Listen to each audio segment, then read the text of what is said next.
Rp1.010.397.315. Wah, panjang ya. Tapi coba bayangin, ini bukan sekedar deretan angka acak.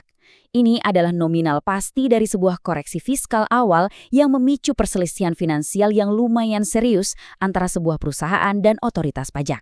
Bayangin aja kalau Anda yang tiba-tiba menerima tagihan koreksi pajak sebesar ini. Pasti kaget kan? Dan tentunya Anda bakal langsung putar otak, menyusun argumen hukum terbaik buat ngebantah tagihan tersebut. Nah, itulah yang persis terjadi di sini. Halo dan selamat datang di pembahasan kita kali ini. Saya benar-benar antusias buat ngajak Anda membongkar sebuah dokumen dari dunia nyata yang menurut saya sangat menarik. Kita bakal sama-sama membedah argumen hukum utama dari sebuah surat keberatan pajak resmi milik PT Figura Jasa Lindo. Oh ya, tenang aja, kita di sini 100% netral, kita nggak memihak siapa-siapa. Tujuan kita murni cuma satu, memahami gimana sih argumen-argumen hukum itu disusun, dibenturkan, dan dipertahankan dalam sengketa pajak tingkat tinggi. Kita bakal sulap topik yang kelihatannya berat ini jadi sesuatu yang gampang dipahami dan pastinya seru buat ikutin. Oke, langsung aja kita mulai ya. Peta jalan kita hari ini cukup padat tapi jelas. Pertama, kita bahas sengketa bunga pinjaman bank. Kedua, argumen fiskus. Ketiga, kita masuk ke bantahan utama pakai prinsip 3M. Keempat, bukti kontrak modal kerja. Dan terakhir, kelima, soal kepatuhan batas rasio utang. Kita masuk ke bagian pertama, sengketa bunga pinjaman bank. Disinilah akar permasalahannya dimulai. Nah, coba perhatikan baik-baik. Ini adalah bukti otentiknya, kop surat asli dari dokumen yang lagi kita bedah sekarang. Ini adalah respon resmi yang ditujukan langsung ke Direktorat Jenderal Pajak tertanggal 3 Maret 2026 yang membahas tahun pajak 2022. Dari format dan bahasa formalnya aja, kita udah bisa nebak kalau ini bukan sekedar surat menyurat biasa. Ini adalah sebuah langkah hukum yang udah dihitung dan disiapkan dengan sangat matang. Bisa dibilang, dokumen ini adalah arena pertarungannya. Dan di dalam arena tersebut, seluruh pertempuran hukum ini sebenarnya cuma berputar pada satu pertanyaan mendasar. Apakah perusahaan secara hukum diizinkan buat mengurangkan biaya bunga pinjaman bank dari penghasilan kena pajaknya? Kalau di dunia perpajakan, biaya yang boleh dikurangkan ini biasa disebut deductible expense. Logikanya gini, kalau bunga itu diakui sebagai pengurang, pajak yang harus dibayar perusahaan otomatis bakal turun. Tapi kalau ditolak sama fiskus atau pemeriksa pajak, persis kayak kasus ini, ya beban pajak perusahaan bakal langsung membengkak tajam. Sekarang kita lanjut ke bagian 2, argumen fiskus, yang jadi dasar dari koreksi positif ini. Jadi, pemeriksa pajak tuh punya argumen yang sangat spesifik. Pertama, mereka menemukan fakta kalau wajib pajak ini ngasih pinjaman tanpa bunga ke perusahaan afiliasinya, yaitu PT Berkat Pinang Nusantara. Terus yang kedua, nah ini yang paling krusial, perusahaan ternyata cuma pakai satu rekening bank mandiri. Rekening yang sama ini dipakai buat nerima duit hasil penjualan operasional, tapi juga dipakai buat nerima kucuran dana bank. Karena duitnya campur aduk di satu tempat, muncul deh poin ketiga. Otoritas pajak mengklaim kalau perusahaan gagal membuktikan secara rinci kemana sebenarnya aliran dana pinjaman bank itu pergi.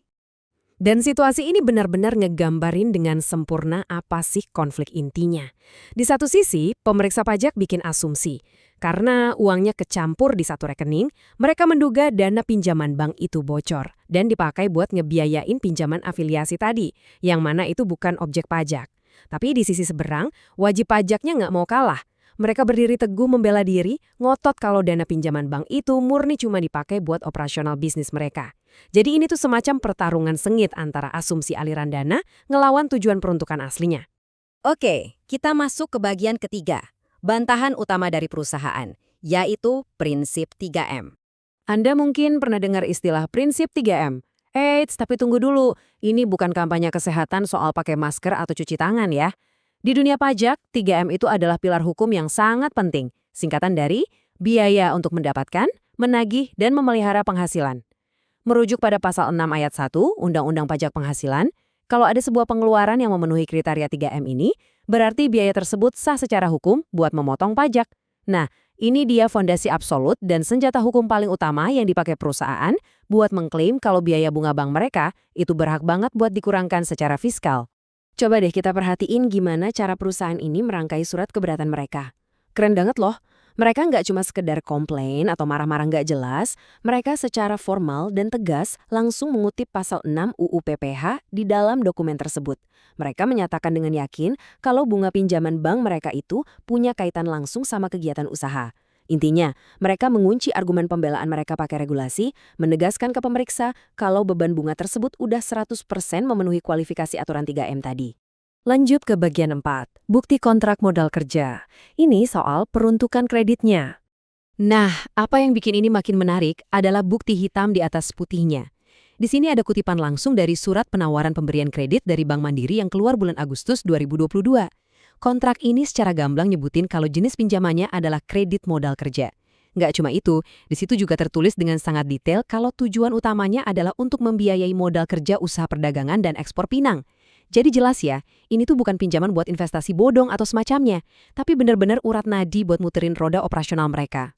Taktik hukum yang lagi dimainin sama perusahaan di sini tuh cerdas banget sih. Mereka pakai klausul kontrak yang super spesifik ini buat ngebanting asumsi dari pihak pemeriksa. Secara tersirat, argumen mereka tuh bunyinya kira-kira gini. Oke, Bapak Ibu pemeriksa boleh aja berasumsi dana kami lari ke perusahaan afiliasi cuma gara-gara rekeningnya nyampur. Tapi halo, kami punya perjanjian hukum yang mengikat sama bank yang ngebuktiin kalau tujuan eksklusif uang itu murni buat operasional bisnis ekspor kami. Intinya, mereka lagi mengadu kepastian hukum dari sebuah kontrak tertulis ngelawan asumsi soal pergerakan arus kas. Sekarang kita sampai di bagian kelima, kepatuhan batas rasio utang atau ujian finansialnya. Gini, pemerintah pastinya nggak mau dong ada perusahaan yang jalanin bisnisnya hampir pakai utang semua, cuma buat ngakalin pajak lewat pemotongan beban bunga. Makanya, diterbitin Aturan Peraturan Menteri Keuangan atau PMK nomor 169 tahun 2015. Aturan ini ngasih batasan debt to equity ratio alias DER, intinya perbandingan antara utang dan modal itu dipatok maksimal 4:1. Kalau utang sebuah perusahaan sampai ngelewatin rasio ini, otomatis nggak semua beban bunganya boleh dikurangin. Ini tuh udah jadi batasan hukum yang mutlak, nggak bisa ditawar-tawar lagi. Poin krusialnya langsung kelihatan pas kita bedah struktur finansial mereka.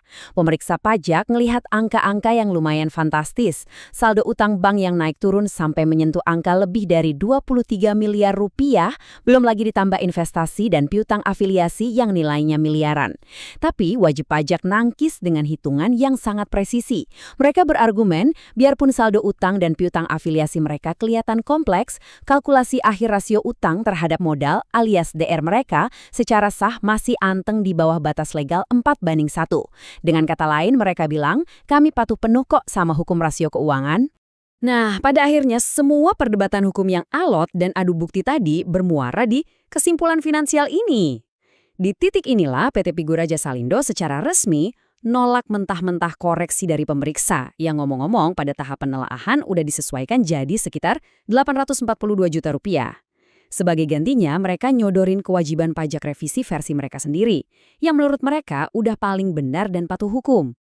Tabel yang ada di sini pada dasarnya adalah bentuk nyata dari seluruh rangkuman argumen 3M, bukti kontrak dari bank, dan kepatuhan rasio DER yang udah kita obrolin dari awal tadi. Dan semua pembahasan tadi akhirnya ngebawa kita ke ujung paparan ini sekaligus nyisain satu pertanyaan filosofis dan legal yang benar-benar bikin penasaran. Menurut Anda, ketika ada sengketa pajak kayak gini di dunia nyata, mana sih yang seharusnya punya kedudukan hukum lebih kuat? Apakah asumsi dari otoritas pajak soal gimana dana itu mengalir di dalam rekening? Ataukah bukti kontrak tertulis yang sah dari bank soal tujuan peruntukan kredit itu? Memahami tarik-menarik ini tuh penting banget buat ngerti gimana sebenarnya kerasnya dunia perpajakan korporasi bekerja. Terima kasih banyak ya udah nemenin saya membedah topik yang super menarik ini. Sampai jumpa.